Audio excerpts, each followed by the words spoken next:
The piece I started out with, it was about 5 inches long, and this is just a chunk out of a baseball bat blank. So I'm just getting it trued up here. It's pretty round, or pretty true, but just need to get it cleaned up a little bit here with the Easy Wood rougher.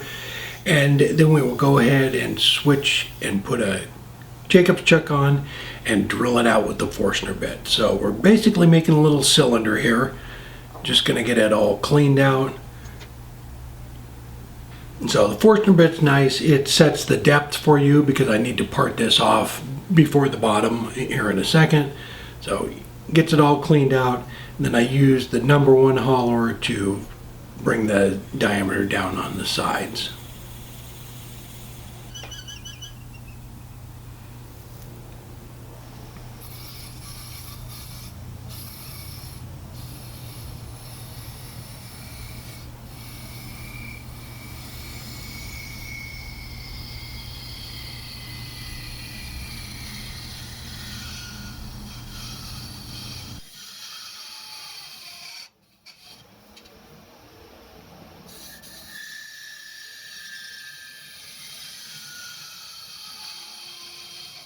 After I got the thickness down, went ahead and sanded it.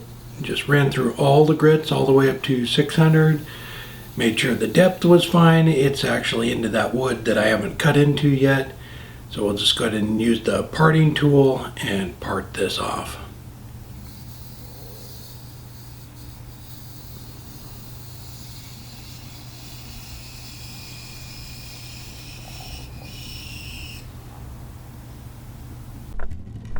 Help support the companies that support our community.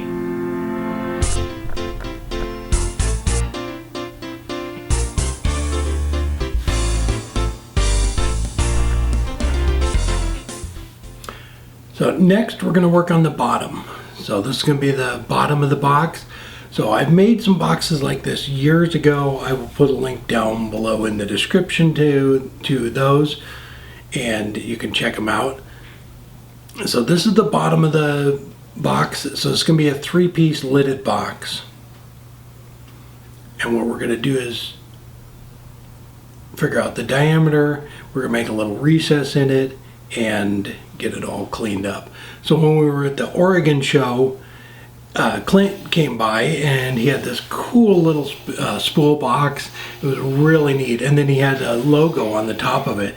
And it was awesome. So we were talking to him. He actually got these off of Etsy. And after we got home, he sent us an email, and his son had modified one of them for Robin. So I thought it'd be a cool project. And I went on Etsy and looked, and there's a lot of little different types of logos of old antique spindles or spools that you can buy, and they're not very expensive, so you really kind of customize this. So I'm using the calipers here. I'm going to figure out what the diameter is, and we're going to make a recess and go right inside.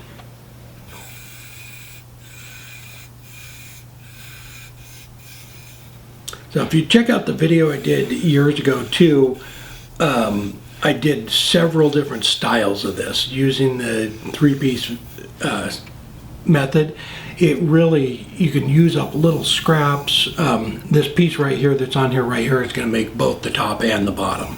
So but it doesn't take much to make the top and bottom. So if you have some really nice scraps, it's a great way to use them up. So I'm just taking my time, making sure that it fits nice and tight, and then we'll go ahead and work on the side of it. So I want this to look like a spool.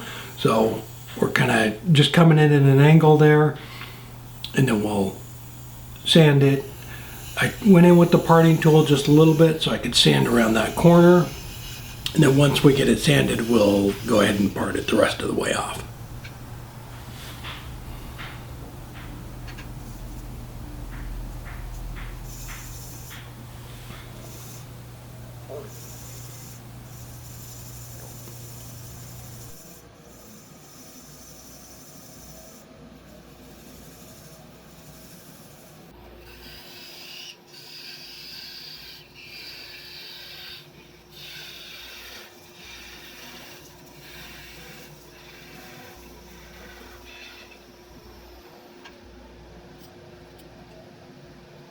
So it's nice. I'm going to use that piece right there in a second for the top, but it's really nice too doing it this way because you have that recess.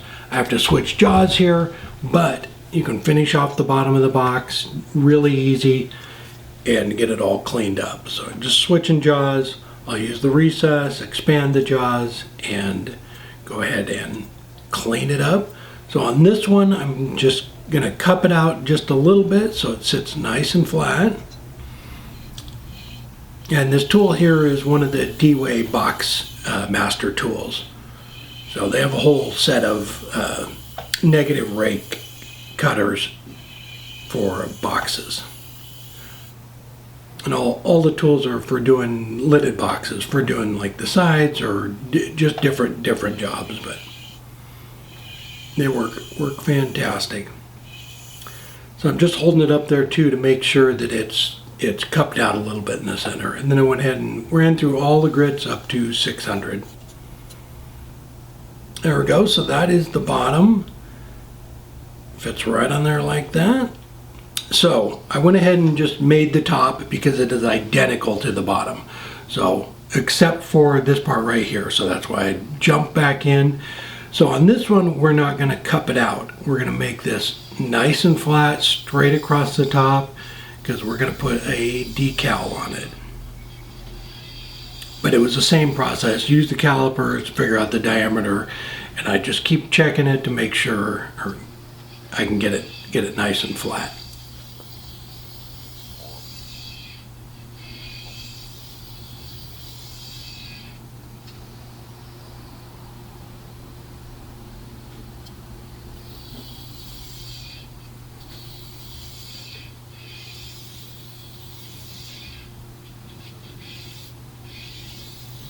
So after I had it flat, I went ahead and used the sanding pad to sand it because I want to keep this as flat as possible.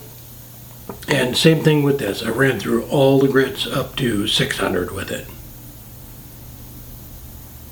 Then we're going to use some painter's tape. We're going to go ahead and cover this thing. So I'm going to put a decal on there. It's round, so the painter's tape is going to protect it from getting anything on it.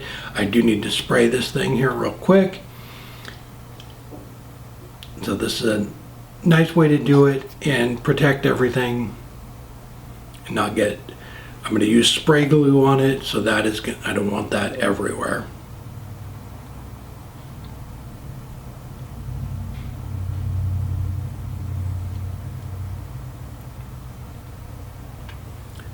And I just used the tip of the skew to cut into it, and we'll get that tape out of the center.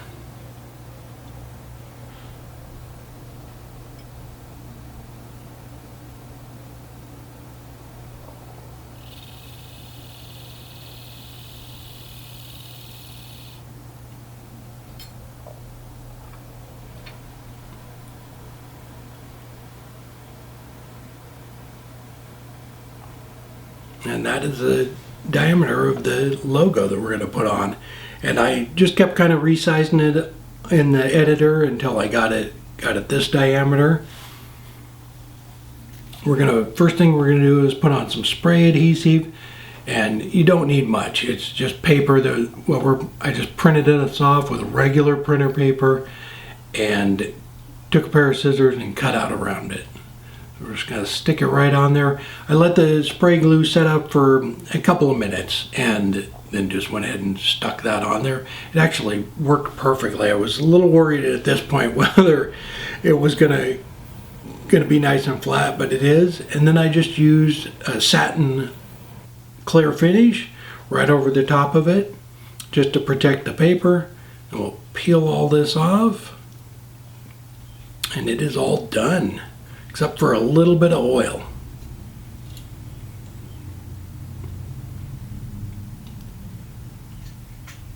So we do need to glue the base of the box in there real quick, but that's super easy. Just put a little bit on a Q-tip and it works fantastic.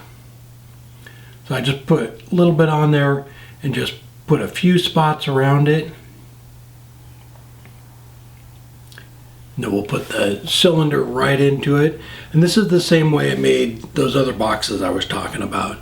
I pushed down on it and it didn't quite go all the way down, so I grabbed a block and tapped it down. Then coated the whole thing down with the walnut oil and wiped it up.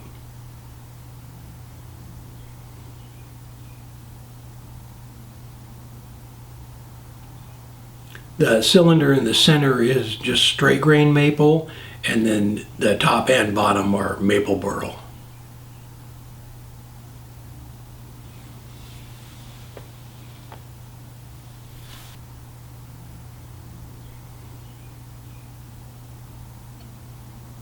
There we go, it is all done. Again, it is all out of maple. This is straight grain maple in the center and maple burl on the outsides. It's 4 inches tall and 3.5 inches in diameter on the outsides of these.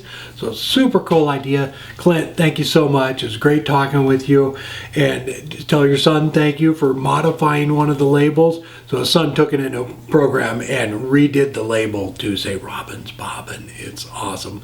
So yeah, I checked out on Etsy, and there's a ton of different these antique labels that you can buy, and they were like $8 or something. You got like 30 of them, and you could, if you know what you're doing, like Clint's son, you can go in and change anything on them too. So it's kind of cool. Really neat way to customize something. So I just printed this out on the printer. I took it into Photoshop, resized it down to what I wanted, and printed it out. If you wanted to make little small boxes, you could just resize it for that. And then if you know what you're doing, you could actually write whatever you want on the actual label. So it's really cool. Really neat idea for a box.